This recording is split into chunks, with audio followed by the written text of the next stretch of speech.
Whoa, that was a hit. Fuck. August 2nd. And under attack by the Ukrainian armed forces are Moscow's airports and train stations.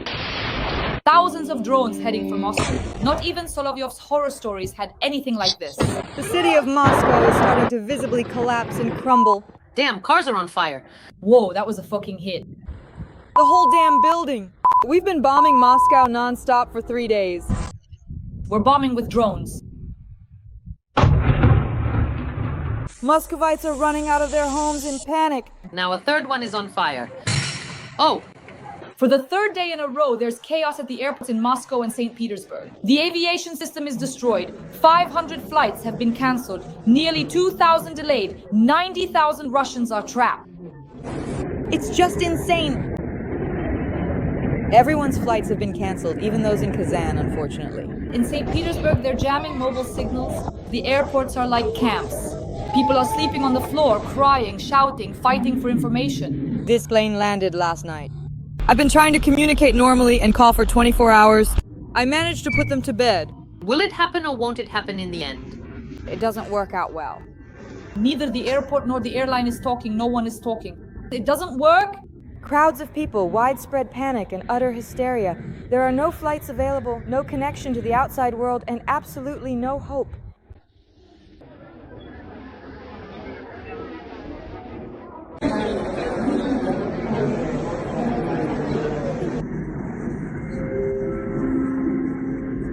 The scandals are beginning. There is a fiery hell in Rostov. A warehouse is on fire. Explosions are happening one after another. The fire has covered almost 10,000 square meters. Yekaterinburg is shrouded in smoke. The country is drowning in fear. And at the top, there's a purge of the elite. Generals die suddenly, deputies disappear. No one knows who will be next on air. It's gonna get hot. Breaking news, friends, August 2nd, and over 100 drones attacked Russia in a single night. Moscow and the Moscow region are buzzing with explosions. July 21st. What the hell is this? And the AFU are actively bombing the cities of St. Petersburg and Moscow. The whole damn house is gone. Unbelievable. Cars are burning. Drones are being shot down in Istra, Dimitrov, and Solnekhnogorsk. In Moscow and St. Petersburg, this is fucked up. Just look at this. Cars are on fire. That car is totally fucked. What the hell is this? Houses. No, but everything here has been blown out. Muscovites are crying. Boom bada boom. Drone debris is crashing into apartment buildings. For the first time, Moscow apartments have been wrecked thanks to Russian electronic warfare. This is already panic, a total mess. They shot down 2 right above us. I caught it on video. Russian electronic warfare is hitting residential apartments in Moscow. A military base is burning in Rostov-on-Don. The fire can be seen from a kilometer away. We are attacking railways, railway junctions, stations, and military trains. In Domodedovo, Sheremetyevo, and Pulkovo, the carpet plan is once again being implemented as usual. Nearly 1,000 flights have been cancelled. The Russians are in a panic. They're fighting, arguing, and calling the police. Stuck at the airport for days without communication, internet, food, or hotels. This plane landed yesterday evening. I've been trying to communicate and make calls properly for a whole day. Can you imagine, will it ever happen or not in the end? It's just not working out. Neither the airport nor the airline is talking. No one is. It's not working. At train stations, people are sleeping under kiosks. At airports, they're dancing the Katyusha and calling the police. Flights are delayed, trains are at a standstill, and stations are packed. Everything is spiraling out of control. Information, we can't exchange tickets. My tickets from Istanbul to Venice disappeared. 3 tickets. Now, for each ticket, they're asking me to pay an extra $980. Oh, what a great pity, that poor little thing. It's the same thing here. So what's going on? This Rashistka is truly called the boomerang and the retribution. Muscovites are complaining about geolocation glitches. The app is sending people to Crimea, and the FSB is jamming the internet and communications. Moscow is in a panic. Jamming means they're afraid. Unbelievable. Cars are burning. It's just insane. It's just crazy. A number of governors are officially announcing that there will be no connection or internet in their regions, and the Russians will just have to accept it. Putin is summoning the Minister of Transport, and the FSB is holding an emergency meeting. Russia is in chaos, in panic. And Donald Trump is preparing another blow. Hellish sanctions will be imposed within the next 5 days. Putin is trying to call the White House and is asking for Witkoff to come to the Kremlin to somehow persuade Trump to stop. But Trump won't stop now. Tomahawk Jasma missiles will fly toward Moscow and St. Petersburg.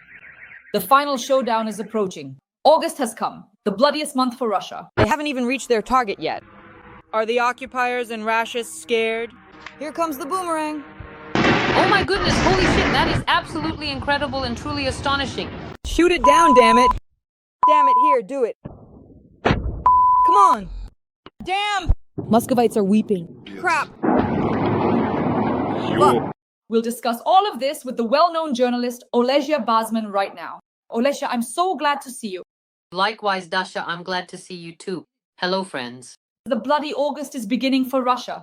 The floor is yours. Everything that's happening now is already the final convulsions, the last throes, because no matter where Utkov flies, no matter what incredible treasures, immense riches, vast sums of money, alluring women, or whatever else they might try to tempt him with in the Kremlin, none of it will truly change anything anymore, because the powerful machine has already been set in motion, and it's now speeding ahead at full, unstoppable throttle. A machine that's on a collision course with Russia and Putin's regime. Look, you see, if this were a situation where some kind of backroom deal could be made, like, say, Trump made a secret agreement with Putin, they worked something out, and then they could come out, save face, and spin a story for the whole world, then maybe we would still have something to worry about. But the situation has become so public, so out of control and unmanageable, not by Trump, not by Putin, not by anyone. That is, the war in Ukraine, the war that Russia started against Ukraine, is now living its own life. By that I mean its own public life. And now it's all happening live, all out in the open, as Putin bombs our peaceful cities, as he kills dozens of people. But this is just unreal. How is it even possible in the 21st century to send drones, missiles, ballistic weapons at peaceful cities, at sleeping homes to kill children? And all of this is happening live on air. So tell me, please, who could possibly make some kind of backroom deal with him and then somehow explain it to anyone? No one would accept that. It's just impossible, you understand? Because everything has escalated to such a level, the crime Putin is committing is so obvious to everyone that making a deal at Ukraine's expense is impossible. So here you see there are just too many interested parties, and each of them will still try to save face. I repeat, if it could be done behind closed doors, many players, I'm talking about Europe and various other countries, anyone, many of them would have acted cowardly, saying, listen, he's offering us a profitable contract for the state and there's this and we get that. Well, as long as the main word was profit, that's how everything worked for many, many decades. Let's remember how Germany behaved. Why look far? Let's take Merkel, for example. Profit was the main thing. Why did she build the Nord Streams? Because she liked it. German business was thrilled, and they all couldn't care less that Russia annexed Crimea, that Russia was killing Ukrainian citizens, that it took Donbass, annexed it, occupied it. That's just how it was. But back then, it was still possible to control this information-wise. I mean, within the framework of the world. Now that's impossible, so the point is, one way or another, friends, it really doesn't matter anymore in the near future. We're all tired, yes, of whether it's 5 days, 6, 10, 8, but soon we will see some steps being taken. When Trump says that we will impose sanctions against Russia and then adds, but I don't know how effective it will be, he's being disingenuous. It will work. Everything that's about to happen now, like reducing the amount of money going to Russia, all of it will work.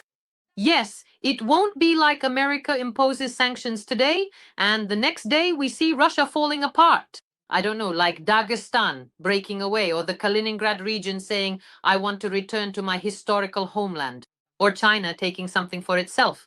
Well, it's not going to happen like that. It will require a process, some time, but the process of collapse, you see, is inevitable. It's already underway. But these sanctions, they act as a catalyst for it. Plus, let's not forget that with one hand it's sanctions and with the other it's weapons.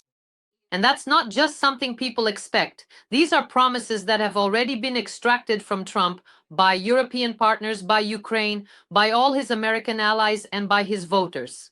That's very important. You see? The most important thing is that we're looking at the mood of Trump's electorate.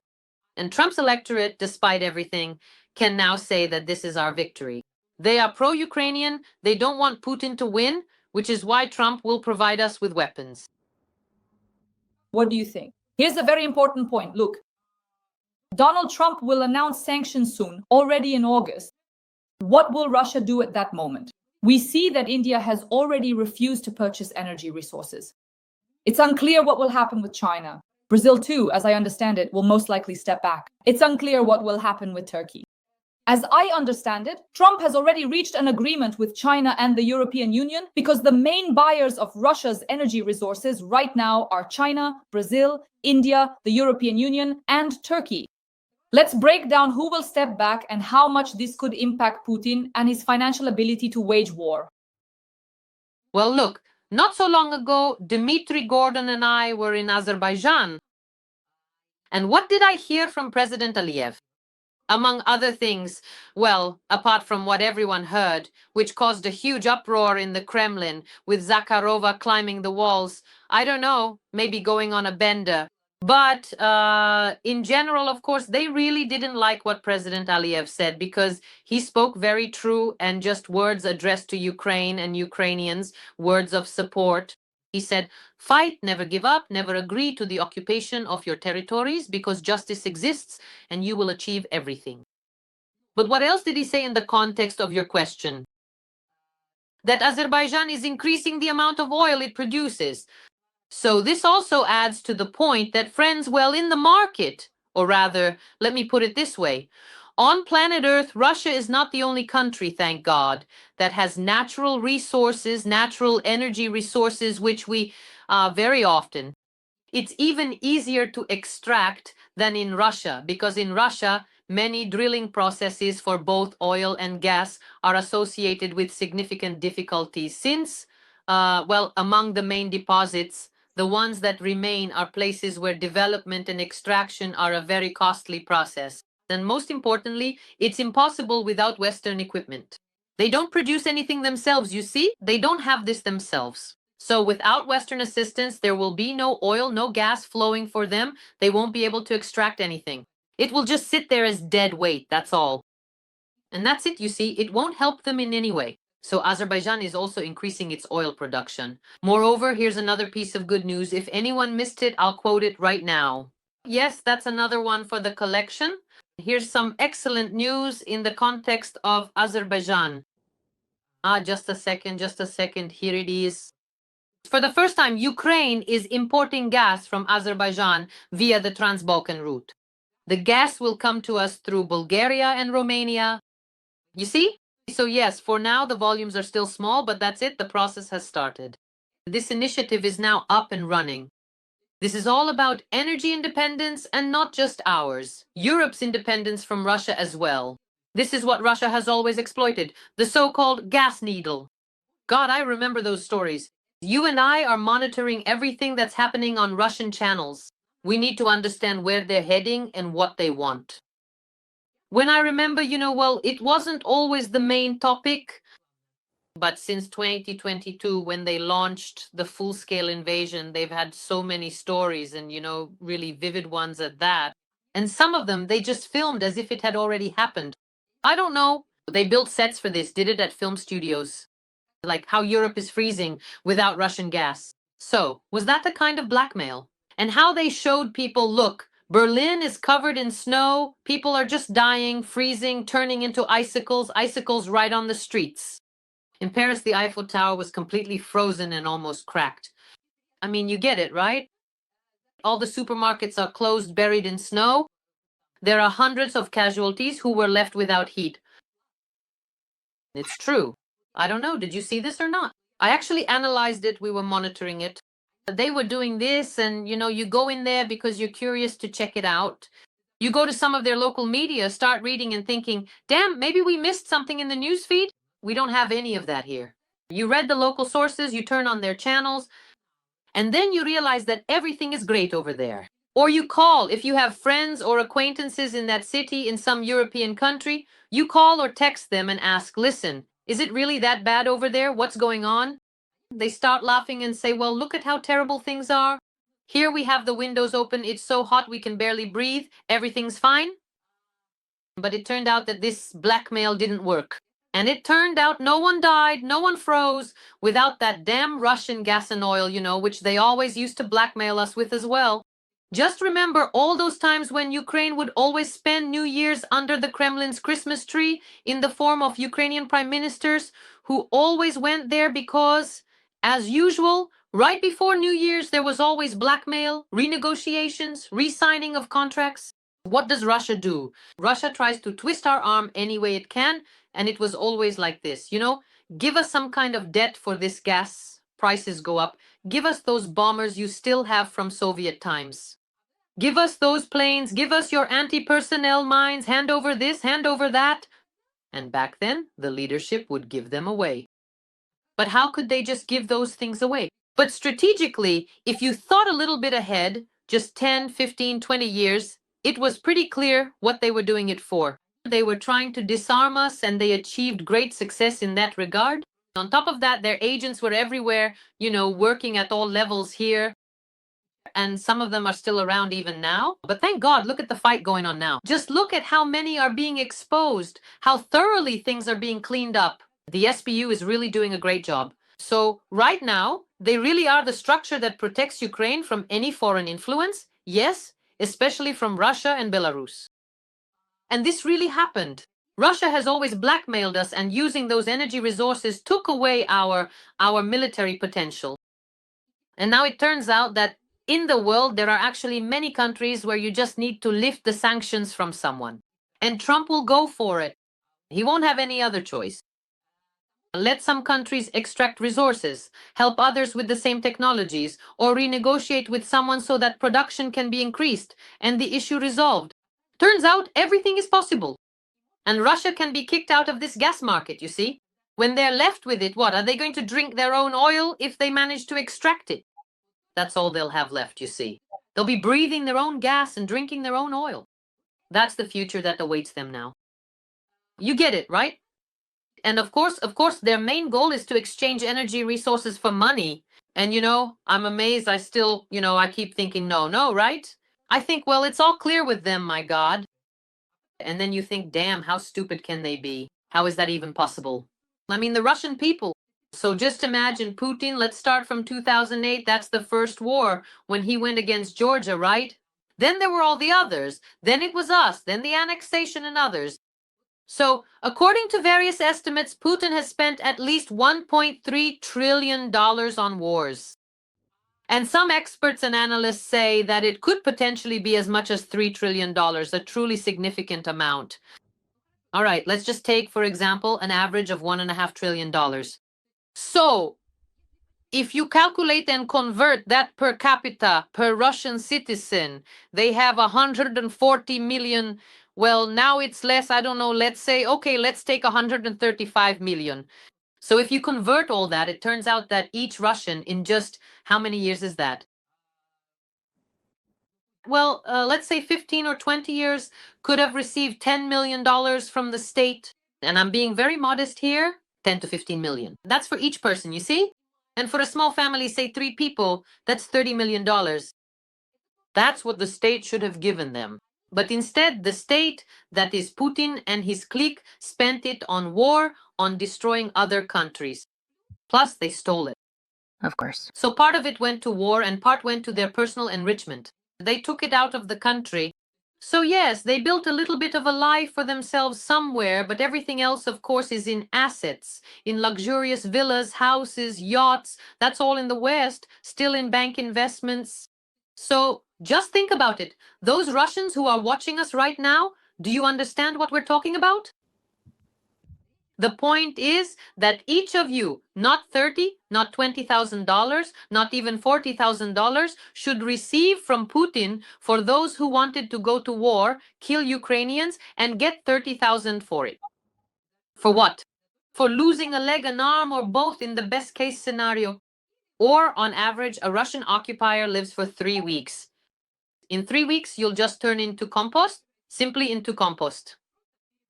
Do you even understand what these numbers mean? All right, fine. Let's say they don't pay this money to their own people, for example. Well, it's just math, friends. Do you realize that this is what actually works? This is basically your own natural, wealth, resources. All right. If they don't pay it out, do you realize what Russia could have been if all that had been spent on creation, on the country, on the state, instead of on war and theft? So it's like Dubai, but do you understand what the problem is here?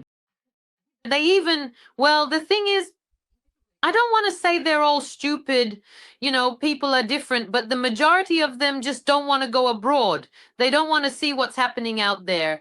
And what they watch on TV is just what Solovyov, Skabiva, and the others show them. When they watch images of Paris, freezing, and people in Berlin supposedly dying on the streets without their Russian gas, I mean, they don't even realize that this is just a possibility because the Emirates would be left in the dust.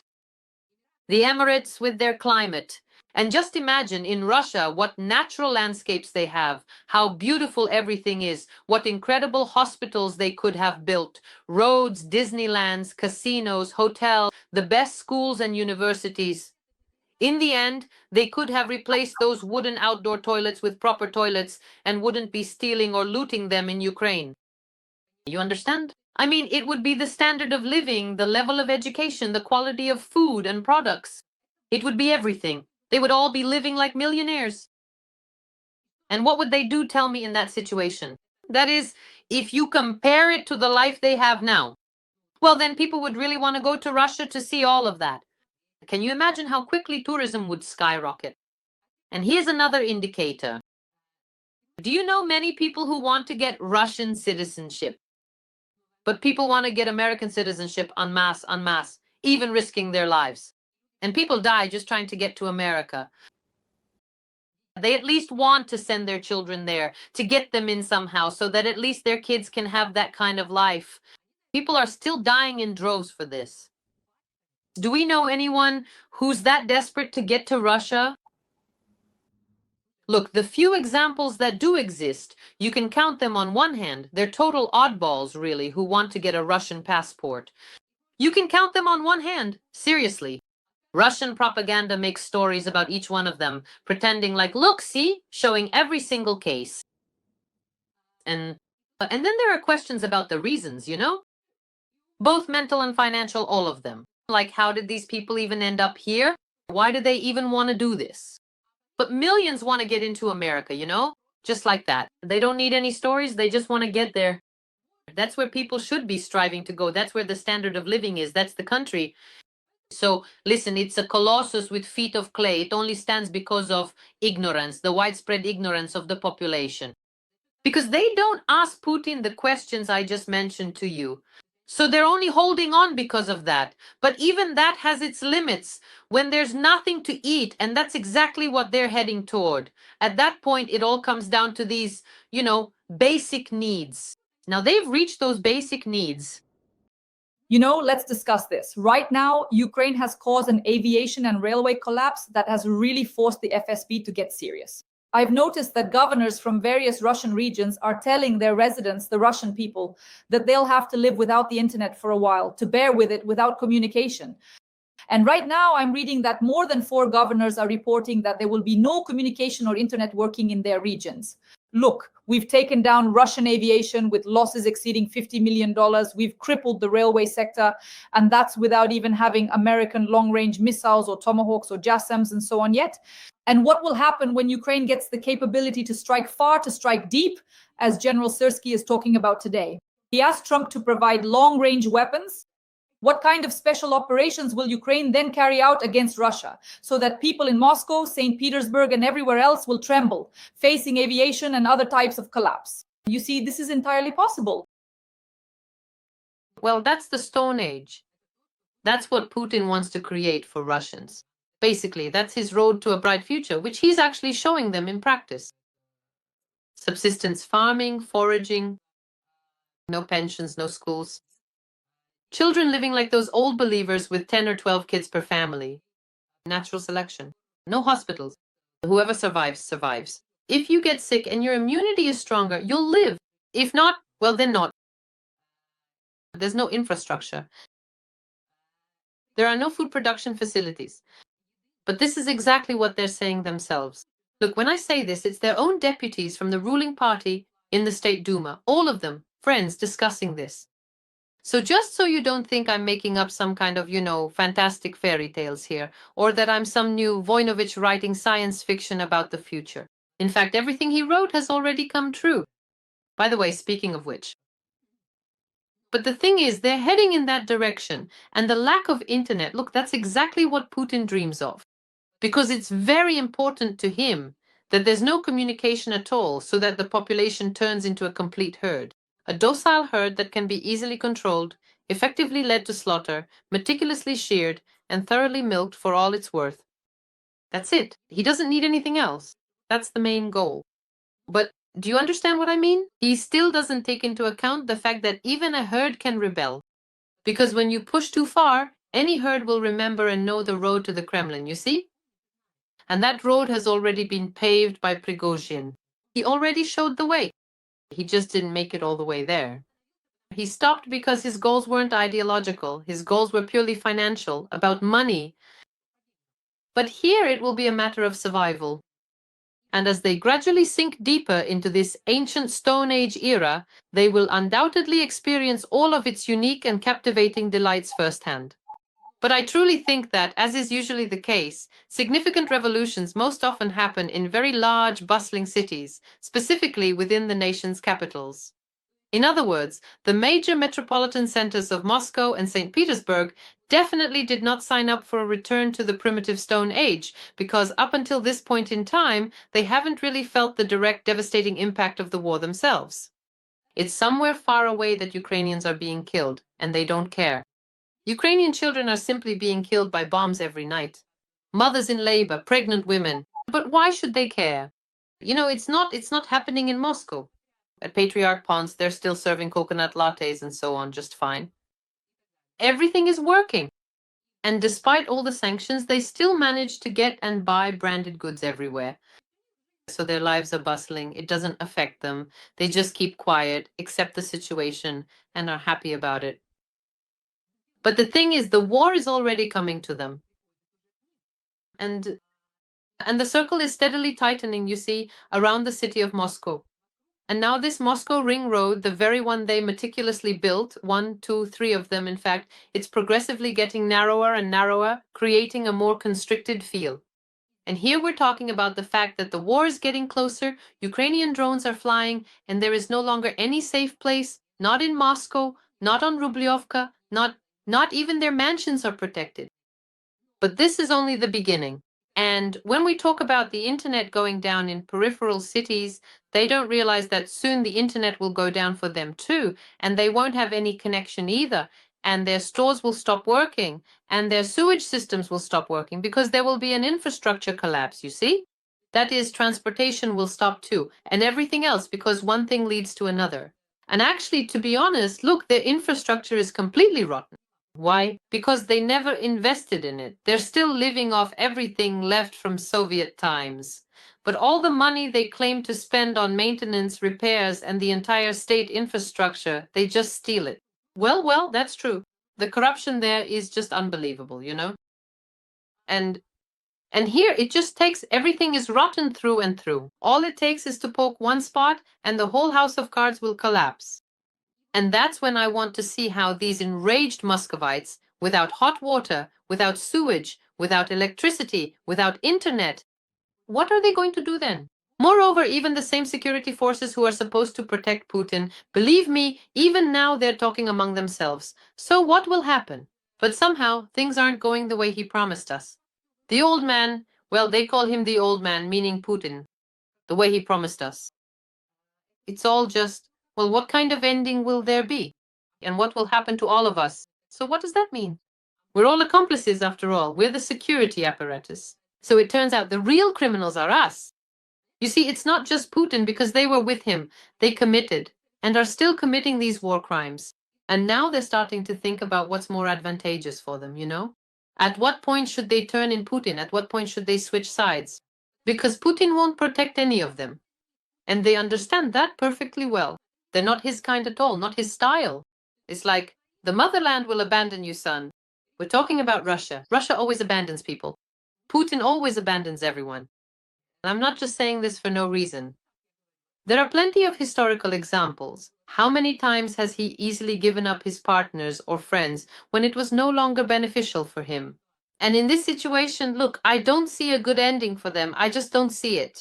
To wrap up our conversation today, I'd like us to discuss what actions Putin might take now. So look, Peskov made a statement. We have heard Trump's position, but Russia will continue the so-called special military operation until all objectives are achieved. Let's model the situation. August is always a difficult month for Putin, for the Kremlin, for Russia at different times. We've discussed this before. Trump imposes sanctions. Brazil, Turkey, the European Union, and India refuse Russian energy resources.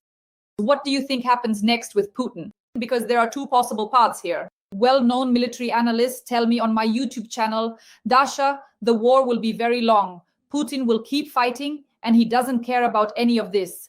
But for example, the Prime Minister of Poland, Donald Tusk, made a statement that the war will soon move into a different phase. That is, there will be a ceasefire. Which scenario do you lean towards? And I'm really interested in your reasoning. Well, which of these options will happen, or maybe there will be a third or even a fourth option, we'll find out very soon. Because I repeat, something is going to happen in the near future that will change our outlook on the future. It will 100% change our reality. And so I repeat, we will find out very, very soon.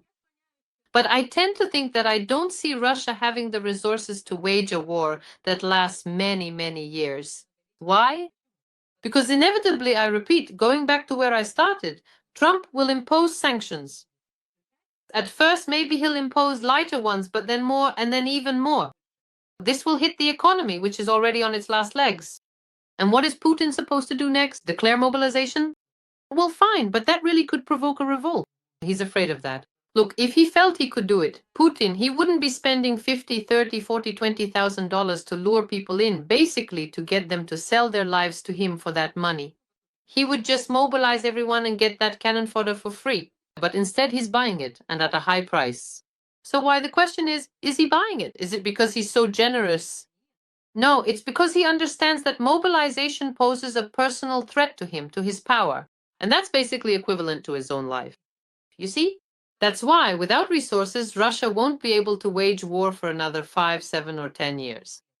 I tend to think that since the process, let me repeat, is already underway, the strangulation of Russia, well, anything can happen. Maybe there will be a Swan Lake moment, and we really will see some kind of super finale for us.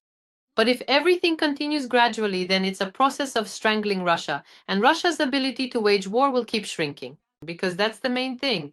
It's the money for the war. And what does that mean? It means that Putin will inevitably have to enter into some kind of negotiations, a freeze, or make concessions. In other words, for the war to move from one phase to another.